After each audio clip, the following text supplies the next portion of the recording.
Subscribe कीजिए ज्ञान okay channel को और गवर्नमेंट जॉब्स, गवर्नमेंट स्कीम और रिजल्ट से रिलेटेड अपडेट का नोटिफिकेशन पाएं सबसे पहले और सबसे तेज। हेलो दोस्तों, स्वागत है आप सभी का हमारे चैनल ज्ञान ओके में। तो दोस्तों, मजदूरी करने वाले जो लोग होते हैं, जो लेबर लोग होते हैं, उन सभी लोगों के लिए सरकार की तरफ से बहुत सारी कल्याणकारी योजनाएं चलाई जाती हैं। तो दोस्तों, इन योजनाओं का लाभ लेने के लिए, इन योजनाओं का लाभ आपको कैसे मिलेगा, इसके लिए आपके पास लेबर कार्ड होना ज़रूरी होता है। इन योजनाओं का लाभ लेने के लिए आपके पास लेबर कार्ड यानी श्रमिक कार्ड होना ज़रूरी है। तो दोस्तों, आज इस वीडियो के माध्यम से हम आपको बताएंगे लेबर कार्ड कैसे आपको अप्लाई करना है। इस वीडियो में हम एक स्टेट का आपको सैंपल के तौर पे पूरा जो फॉर्म होता है लेबर कार्ड का वो भर के आपको बताएंगे। और यही प्रोसेस दोस्तों सारे स्टेट में होता है, सभी राज्यों में लगभग यही प्रोसेस होता है, बस वेबसाइट अलग हो जाती है और कुछ जो प्रोसेस होता है वो चेंज हो जाता है। लगभग यही फॉर्मेट रहता है और लिंक मैंने सभी राज्यों के नीचे डिस्क्रिप्शन बॉक्स में आपके लिए अवेलेबल करा रखे हैं। कुछ राज्यों के अवेलेबल नहीं है। तो दोस्तों, इस वीडियो में मैं आपको पूरा फॉर्म भर के बताऊँगा। इसी तरह से आपने अपने स्टेट में भी ये लेबर कार्ड बनाने के लिए फॉर्म भरना है, जैसे कि इस वीडियो में मैं आपको बताने जा रहा हूं। और दोस्तों, इस वीडियो में मैं यूपी का आपको फॉर्म भर के बताऊंगा। और दोस्तों, इसी तरह से आप किसी भी स्टेट से बिलोंग करते हैं, इसी तरीके से, इसी माध्यम से, इसी प्रकार आप लेबर कार्ड का फॉर्म भरेंगे, जैसे कि मैंने इस वीडियो में फॉर्म भर के बताया है। साथ ही साथ दोस्तों, आप फ़ोन में भी ये फॉर्म भर सकते हैं और लैपटॉप में भी इसी प्रकार से ये फॉर्म भरेंगे। तो दोस्तों, इस फॉर्म को भरने के लिए हम इस वेबसाइट पे आएंगे। ये वेबसाइट है upbocw.in, उत्तर प्रदेश भवन एवं अन्य सन्निर्माण कर्मकार कल्याण बोर्ड। ये वेबसाइट है, इस वेबसाइट पे आप आ जाएंगे अगर आप उत्तर प्रदेश से बिलोंग करते हैं। तो दोस्तों, सैंपल के लिए उत्तर प्रदेश का फॉर्म भर के हम आपको बताएंगे। इसी तरह आप अन्य राज्यों में भी फॉर्म भरेंगे, जिसका कि लिंक नीचे दिया गया है। तो दोस्तों, यहाँ से श्रमिक पंजीयन पे हम क्लिक करेंगे इस तरह से, और ये पेज हमारे सामने आ जाएगा। यहाँ हम अपना आधार नंबर यहाँ टाइप करेंगे इस तरह से। यहाँ अपना आधार नंबर हम टाइप कर देंगे।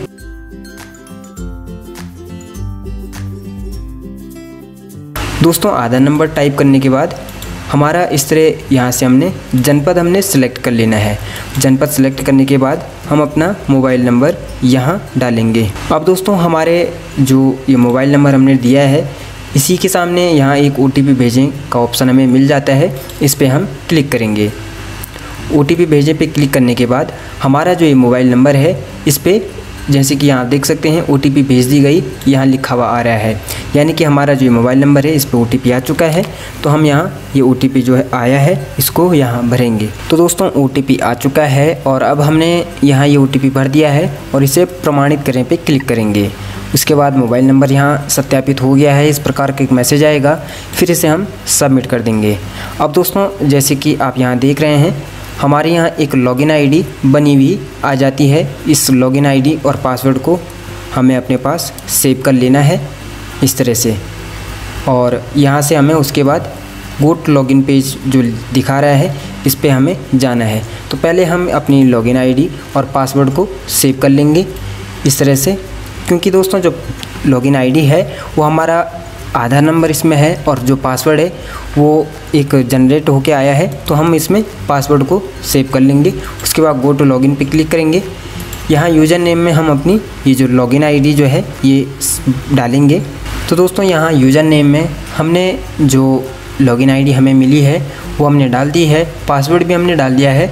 अब हमें लॉगिन पे क्लिक कर लेना है। लॉगिन करने के बाद दोस्तों इस तरह का पेज आएगा। आप यहाँ देख सकते हैं पोर्टल में आपका स्वागत है और यहाँ आप देख सकते हैं कल्याणकारी योजनाओं का लाभ लेने के लिए ये आवेदन है। और यहाँ श्रमिक पंजीकरण का ये आपको देख सकते हैं आप। तो हम यहाँ से फॉर्म पे क्लिक करेंगे और साथ ही श्रमिक का अंशदान और पंजीकरण का सर्टिफिकेट भी यहाँ से आपको दिखा देते हैं। तो दोस्तों, इस तरह का यहाँ से आप ये डाउनलोड करेंगे उसके बाद, और ये आपका श्रमिक अंशदान की पुष्टि करने के लिए, और ये आपका आवेदन फॉर्म आ गया है। अब दोस्तों, यहाँ सबसे पहले ऊपर ही एक मैसेज दिखाई देता है, हिंदी में टाइपिंग करने के लिए कृपया हिंदी टूल को डाउनलोड करें। तो हम इसमें, क्योंकि हिंदी में भी नाम हमें इसमें भरना है, तो इसलिए हम डाउनलोड इसे कर लेते हैं। तो दोस्तों, सॉफ्टवेयर डाउनलोड होने के बाद इसको इस तरह से शो इन फोल्डर करेंगे और इस तरह से इस पर राइट क्लिक करके इसको रन कर देंगे यहाँ से, और इसको इंस्टॉल हम इस तरह से कर लेंगे। तो दोस्तों ये इस तरह से इंस्टॉल जब ये हो जाएगा तो हमारे पास हिंदी लैंग्वेज का भी ऑप्शन हमारे पास आ जाता है। तो दोस्तों ये इस तरह से इंस्टॉल हो चुका है, जैसे कि आप देख रहे हैं ये हो चुका है इंस्टॉल। उसके बाद दोस्तों हम इस फॉर्म में नीचे आएंगे। आवेदन संख्या यहाँ मांग रहा है। आवेदन संख्या अगर आपके पास पहले से है, आपने पहले आवेदन किया है तो आवेदन संख्या यहाँ डालेंगे, वरना फिर आप इसको फॉर्म को भरेंगे। यहाँ जो जानकारी मांग रहा है मैं आपको बता देता हूँ। सबसे पहले यहाँ श्रमिक का नाम अंग्रेजी में यहाँ बोल रहा है, जैसे कि आधार कार्ड में है। तो यहाँ हम जो आधार कार्ड में नाम है वही हम यहाँ इस तरह से भर देंगे। उसके बाद जैसे कि श्रमिक का नाम यहाँ हिंदी में हमें डालना है, तो हिंदी में डालने के लिए हमने जो सॉफ्टवेयर जो डाउनलोड किया था, जो कि हमने इंस्टॉल कर दिया है, तो आपके डेस्कटॉप में इस तरह से यहाँ वो आ जाता है। तो यहाँ आप देख सकते हैं हिंदी का ऑप्शन आपको यहाँ मिल चुका है। तो जैसे ही आप इस पर क्लिक करेंगे, उसके बाद दोस्तों जो भी आप इस तरह से नाम लिखेंगे वो आपका हिंदी में टाइप हो जाएगा। फिर इंग्लिश में टाइप करने के लिए आपको यहीं इस पर टाइप करना है, इस पर क्लिक करना है और फिर इंग्लिश आपने कर देना है। तो इस तरह दोस्तों पहले आप हिंदी वाला जो कॉलम है वो भर लेंगे, उसके बाद इंग्लिश वाले कॉलम आपको भरने हैं। तो दोस्तों यहाँ आप देख सकते हैं पिता का नाम, माता का नाम, कार्य, यहाँ इस तरह से यहाँ एक लिस्ट आ जाती है। कार्य में आप देख सकते हैं क्या क्या इसमें कार्य जो काम जो इसमें दिए हुए हैं वो सारे मज़दूर के जो काम होते हैं वही दिए हुए हैं। तो यहाँ आप देख सकते हैं। तो ये यहाँ से हम एक अपना काम चुन लेंगे, इसमें जो काम दिए हुए हैं।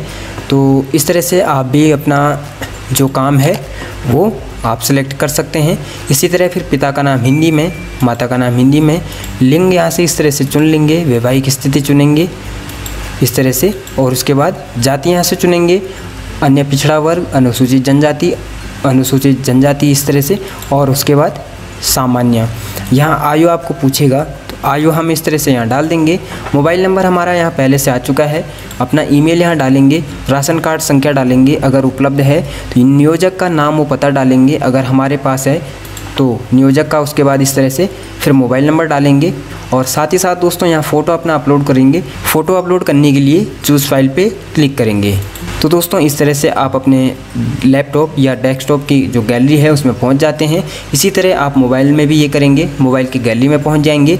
यहाँ से हम फ़ोटो इस तरह से अपलोड कर देंगे, और अगर आपका जो फॉर्मेट गलत होगा तो यहाँ आपको इस तरह का ये बता देगा। तो इसके लिए हमें क्या करना है, फ़ोटो का फॉर्मेट जो है चेंज कर देना है।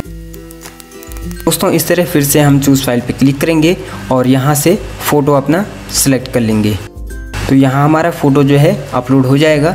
इसी तरह दोस्तों हम इसमें सारी चीज़ें भरेंगे, मकान नंबर, पोस्ट ऑफिस, जनपद, यहाँ इस तरह से पूरा एड्रेस अपना यहाँ हम सबमिट करेंगे, और उसके बाद आवेदक का स्थायी पता अगर एक ही है तो यहाँ हम क्लिक कर देंगे। तो इस तरह से दोस्तों ये आ जाएगा, आपका जो एड्रेस आपने ऊपर दिया है वही नीचे भी आ जाएगा।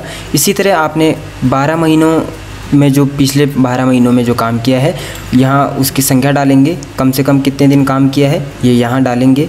तो हम यहाँ डाल देंगे कि कितने दिन हमने काम किया है इस तरह से।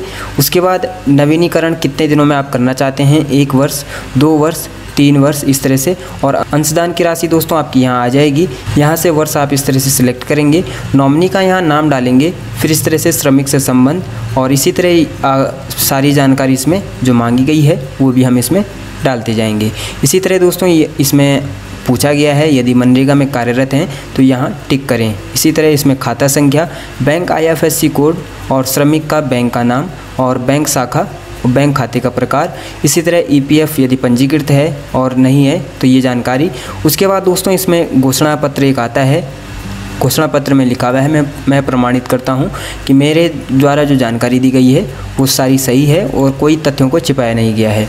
और दूसरा है इसमें मैं प्रमाणित करता हूं कि पिछले 12 माहों में 90 दिन का जो निर्माण श्रमिक के रूप में मैंने काम किया है और किसी अन्य स्थान पर पंजीकरण नहीं करवाया है। इसी तरह इसमें और भी हैं तो आपने ये पढ़ने हैं और इन पर इस तरह से टिक करते आपने चले जाना है। उसके बाद दोस्तों यदि किसी अन्य राज्य में किसी बोर्ड में पंजीकृत है तो उसका विवरण यहाँ देना है, और नहीं है तो छोड़ देना है। उसके बाद दोस्तों यहाँ आप देख रहे हैं श्रमिक के संलग्नक यहाँ, तो इसमें आपको आधार कार्ड डालना है, नियोजन प्रमाण पत्र डालना है, बैंक पासबुक डालनी है। तो दोस्तों सबसे पहले आपको बता देते हैं नियोजन प्रमाण पत्र क्या होता है। तो दोस्तों नियोजन प्रमाण पत्र इस तरह का एक प्रमाण पत्र है, ये आप देख सकते हैं नियोजन प्रमाण पत्र। तो इसमें क्या क्या लिखा है मैं आपको बता देता हूँ। नियोजन प्रमाण पत्र इस तरह का होता है, इसमें लिखा जाता है, प्रमाणित किया जाता है यहाँ पे आपका नाम, हमारे यहाँ 90 दिनों से काम कर रहे हैं या कर चुके हैं और मैं इनको श्रमिक के रूप में जानता हूँ, हमारे यहाँ ये काम कर चुके हैं, ठीक है। और इसमें नियोजक का नाम, नियोजक का पता, नियोजक का मोबाइल नंबर और नियोजक का हस्ताक्षर, यानी कि जिसके यहाँ आपने काम किया है। उसके बाद दोस्तों फिर आप इसी पेज पे आ जाएंगे। ये जैसे कि ये नियोजन प्रमाण पत्र आपने देख लिया, तो ये आपने डाउनलोड कर लेना है इसको या फिर लिख लेना है, इसका कोई फॉर्मेट नहीं है।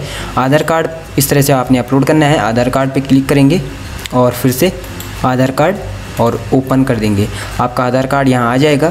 फिर इसी तरह नियोजन प्रमाण पत्र पे क्लिक करेंगे, नियोजन प्रमाण पत्र भी आपका इस तरह से यहाँ आ जाएगा।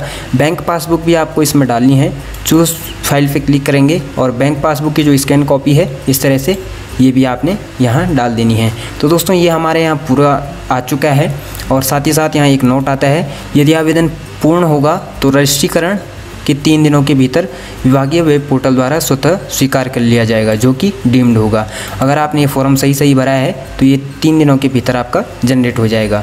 तो दोस्तों मैं एक बार ये पूरा फॉर्म आपको भर के इस तरह से दिखा देता हूँ और उसके बाद सबमिट एंड पे पे क्लिक करेंगे और आगे इसकी जो फीस है उसके बारे में भी देखेंगे। तो दोस्तों इस तरह से आपने ये फॉर्म भर लेना है। जैसे कि आप देख रहे हैं हमने ये फॉर्म पूरा भर लिया है, जैसे कि आप देख रहे हैं ये फॉर्म पूरा इसी तरह आप भी भर लेंगे। सारी जानकारी इसमें जो है आपने डाल देनी है, सारा कुछ इसमें आप डाल देंगे। तो फाइल वगैरह फ़ोटो वगैरह जो है वो भी हम इसमें एक बार डाल के आपको बता देते हैं। इस तरह से चूज़ फाइल पे फ़ोटो आप सेलेक्ट कर देंगे, फ़ोटो आपकी यहाँ आ जाएगी और इसी तरह आपने आधार कार्ड वगैरह यहाँ से डाल देने हैं। आधार कार्ड पे सिलेक्ट करके चूज़ फाइल पे सिलेक्ट करके नियोजन सर्टिफिकेट, चूज़ फाइल पे क्लिक करके बैंक पासबुक, ये सारा कुछ इस तरह से। उसके बाद सबमिट एंड पे, तो प्रोसीड फॉर पेमेंट पे इस तरह का जब क्लिक करते हैं आप तो यहाँ प्रोसीड फॉर पेमेंट का एक पॉपअप मैसेज आता है, ओके पे क्लिक करें और जो आपकी चीज़ें छूट गई हैं वो आपको ये डालने को बोलेगा। तो यहाँ से जो भी चीज़ें छूट रखी हैं ये आप डाल देंगे और हम भी एक बार आपको डाल के बता देते हैं। ये डाल देंगे इस तरह से और पिन कोड जो आपका जैसे कि जो छूट जाता है, सारी चीज़ें बाकी पूरी हैं तो बाकी कोई और चीज़ इसमें नहीं मांग रहा है तो हम इसमें पिन कोड डाल देंगे। तो दोस्तों सारी जानकारी इसमें हमने डाल दी है और जो जानकारी छूट रखी थी वो भी डाल दी है। उसके बाद सबमिट एंड पे पे क्लिक करेंगे फिर यही, और इस तरह से आपका ये फॉर्म जो है पूरा हो जाएगा।